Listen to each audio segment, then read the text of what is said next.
Hi everyone, it's Charlotte here, and this video is really going to be some updates and why I haven't been filming, and I'm not really sure when I'm going to be properly filming again. It just all depends. All of the animals are fine. The piggies are absolutely fine. Finley's abscess is completely gone now. He's been off his bait trail for over a week, I think. Yeah, over a week.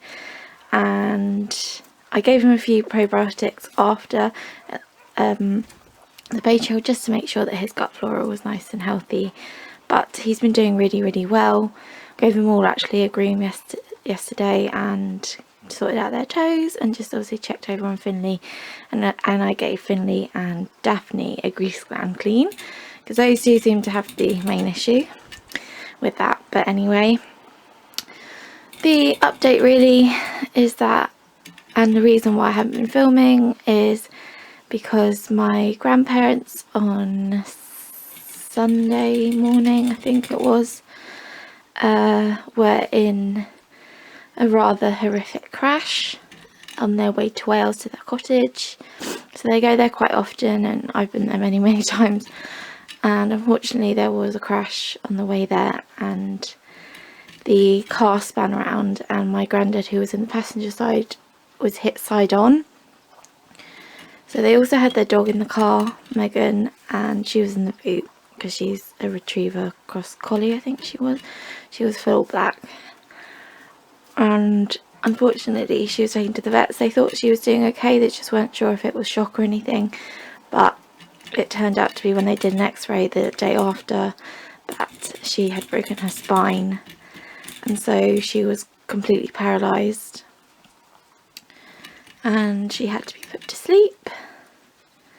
So obviously that wasn't good, on top of everything else.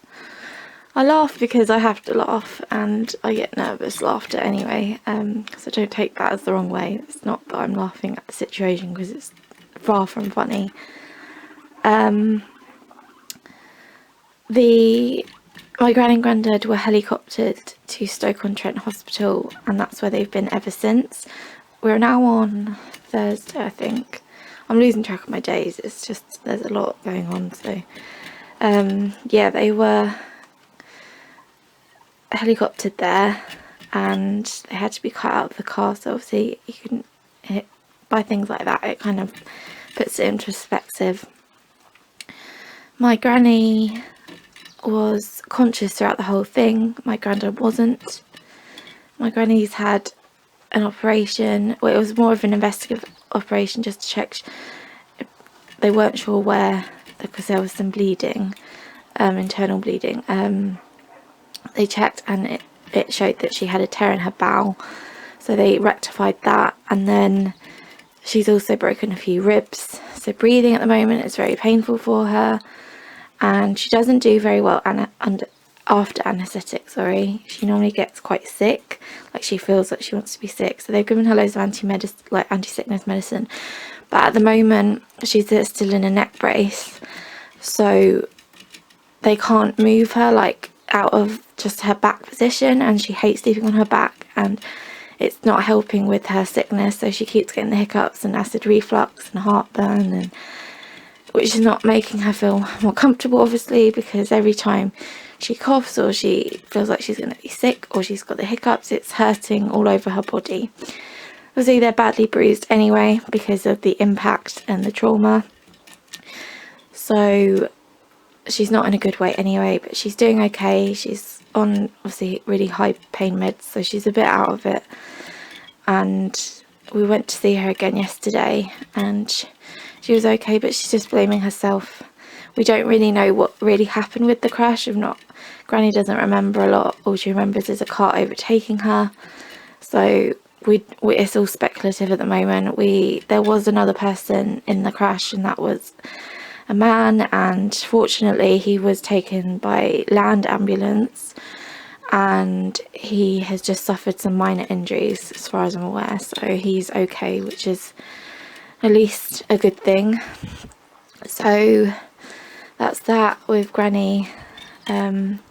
She has seen my granddad. My granddad is in intensive care, and he is he's doing much better than he was on Monday morning. We got a call because of the day before is when the crash happened, and he was losing a lot of blood, and they were giving him 15 units of blood when, you know, that's more than what you have in your body. So he severed an artery in his neck, and they stopped that by putting a stent in.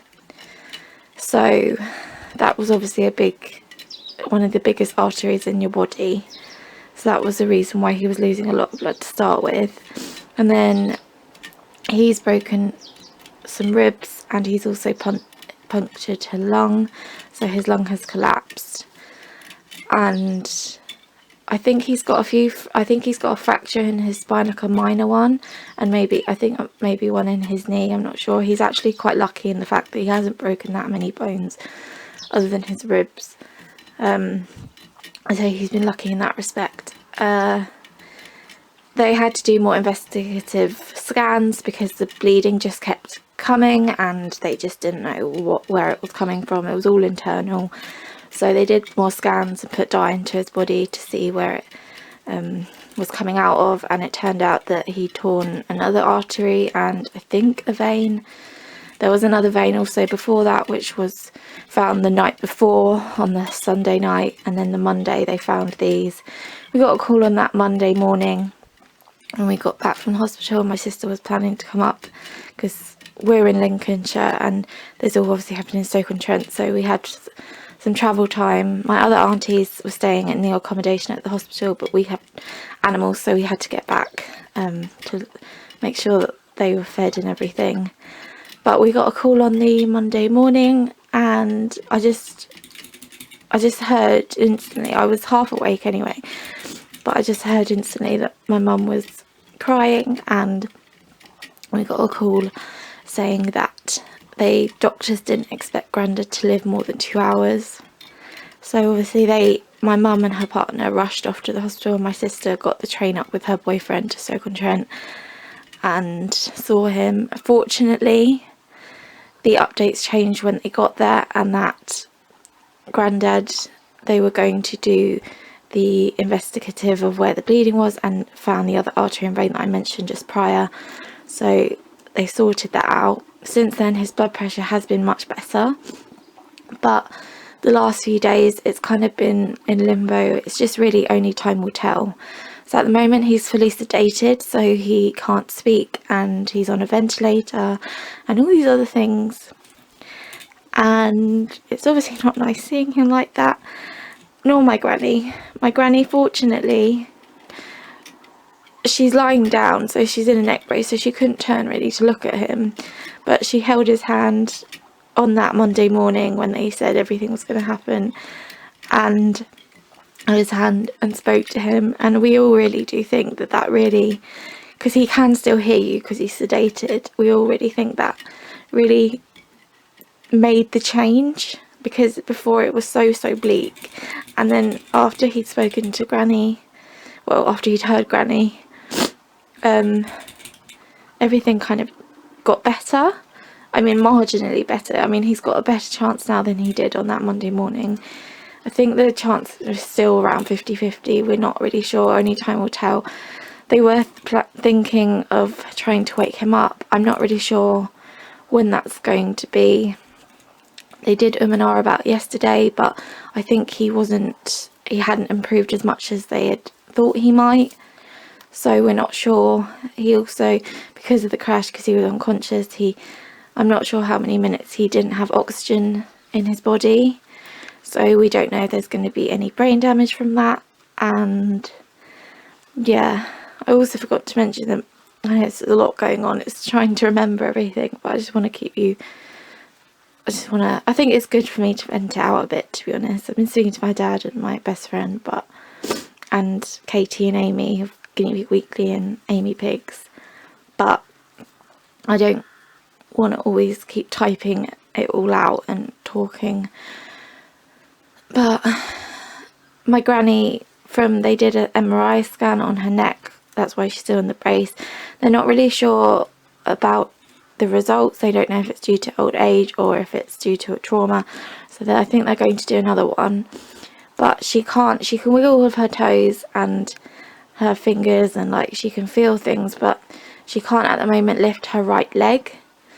So we don't know if that's related to the neck injury, because if there's some nerve damage, generally it's nerves can heal themselves if it's a minor nerve damage, but we'll just have to see about that.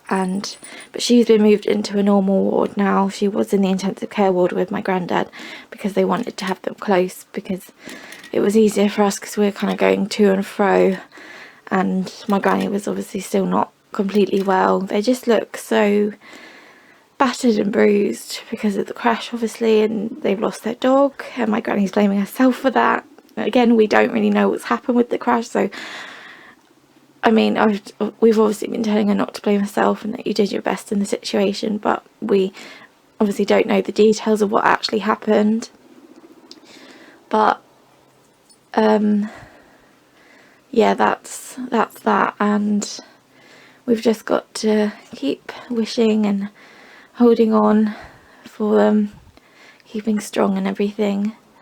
We're actually quite lucky that they are very fit grandparents. My granddad's 75 and my granny is 74.